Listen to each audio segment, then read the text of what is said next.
گلے ملتے ہوئے اور کھانسی نزلے زکام والے کو نماز میں کھڑے ہوا دیکھا، نماز یہاں سے چھوڑ کر مسجد سے اس کو میں باہر نکال کر پھر نماز پڑھاؤں گا، ورنہ نماز نہیں پڑھاؤں گا۔ آپ لوگ احتیاط ہی نہیں کر رہے ہیں، الزام ہمیں دیتے ہیں، ڈاکٹروں کو دیتے ہیں، ڈاکٹر اپنی جان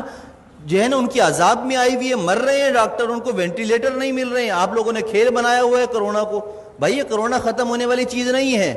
5 سال تک ختم نہیں ہوگا، یہ آپ کو میں بتا دوں، لکھ کر دے رہا ہوں میں آپ کو، یہ چلے گا ایسا ہی۔ جب آپ سبزی کی دکان پر جا سکتے ہیں، آپ سپر مارکیٹ جا سکتے ہیں، آپ مسجد بھی آئیں، جمعہ پڑھیں، نماز پڑھیں، ڈسٹینس ختم کریں، نماز کے فوراً بعد ڈسٹینس پیدا کر لیں۔ سنت نفل پڑھنی ہے، پیچھے چلے جائیں، جگہ بدل لیں، اسی جگہ پر نماز نہ پڑھیں دوبارہ۔ یہ ایک کام تو یہ کریں، ہاتھ نہ ملائیں، ماسک کا استعمال لازمی کریں، ہر کوئی اپنے پاس رکھے، باہر سے لگا کر آئے، نماز پڑھتے ہوئے اگر کسی کو اتارنا ہے تو اتار لے، لیکن نماز سے پہلے یا نماز کے بعد اگر آپس میں سامنے کھڑے ہوئے بات کرنے ہیں، بغیر ماسک کے کوئی بات نہیں کرے گا۔ اگر کرے گا تو انشاءاللہ تعالیٰ اس کے خلاف بیان بھی ہوگا، اس کے نام لے کر پھر سب طریق کیا جائے گا۔ عزت بہت ہو گئی ہے، آپ لوگوں نے مجھے بے عزت کر کر کے تنگ کر کے رکھ دیا ہے، اب نہیں، اب میں آپ کو بے عزت نہیں کروں گا، اب میں آپ کو سکھاؤں گا دین پر عمل کیسے ہوتا ہے، اور یہ حکومتی احکامات پر عمل کیسے ہوتا ہے، یہ ہمیں بھی آتا ہے کرانا۔ اور اگر اب میرے خلاف کسی نمازی یا کسی نے بھی کوئی درخواست یا کوئی ایسی حرکت کرنے کی کوشش کی تو میں نے وکیل سے بات کر لی ہے، پورے خاندان کو انشاءاللہ تعالیٰ اس کی نسلوں کو تڑپاؤں گا، قانون بھی استعمال کروں گا، اور وظیفے پڑھ کر اس کی نسل کے لیے بد دعائیں بھی کروں گا، اس لیے کہ میں بہت تنگ آ چکا ہوں آپ لوگوں کی ان حرکتوں کی وجہ سے۔ 3 مہینے ہو گئے مجھے برداشت کرتے ہوئے، بد احتیاطی ختم کرنے کا نام کوئی نہیں لے رہا، بس ٹائم پر ٹک ٹک ٹک ٹک اذان، ٹک ٹک ٹک ٹک اذان۔ ابے پرہیز تو کرو،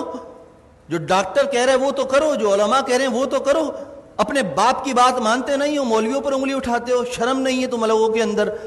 میں نے کہا تھا، ہمارے نائب امام صاحب نے ایک جمعے کو رمضان میں نہیں تھا، تھوڑی سی رکعت لمبی کر دی تو پیچھے 2 لوگوں نے کہا کہ آپ کو نماز پڑھانی ہے، اتنی لمبی نماز پڑھا دی، شرم نام کی چیز نہیں ہے، امام کو ایسے کہتے ہو؟ پورا زندگی جس نے قرآن پڑھنے میں، علم حاصل کرنے میں لگا دی، تمہاری نماز پڑھاتا ہے، اس کو تم کہتے ہو نماز پڑھانی نہیں آتی؟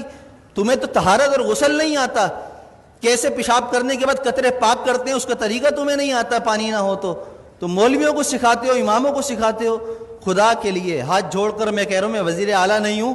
کہ کرپشن کر کے ہاتھ جوڑ رہا ہوں آپ کے سامنے، میں امام ہوں، میرا کردار آپ کے سامنے ہے۔ 7 سال ہو گئے، میری ساری نمازیں سب کچھ، کسی نماز میں اگر میں نہیں ہوں تو اس کی کوئی نہ کوئی شرعی عذر ہوتا ہے میرے پاس، لیکن وہ عذر پیش کرنا میرا آپ کے سامنے نہیں ہے، میں آپ کے سامنے پیش کروں، اللہ کے سامنے پیش کر دیتا ہوں، میرا دل صاف ہے، مجھے ضرورت نہیں ہے اپنی صفائیاں دینے کی۔ لیکن احتیاط کیجئے، عمل کیجئے، جمعے کی نماز بھی مل کر کھڑے ہو کر پڑھیے اور فوراً جدا ہو جائیے، دور کھڑے ہو کر سنتیں پڑھیے، اور عصر کی نماز سے ماسک کا اہتمام کیجئے،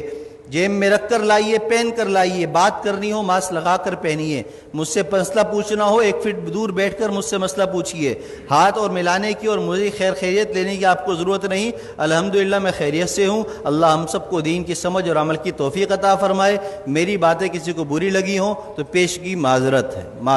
معذرت، جزاک اللہ خیر۔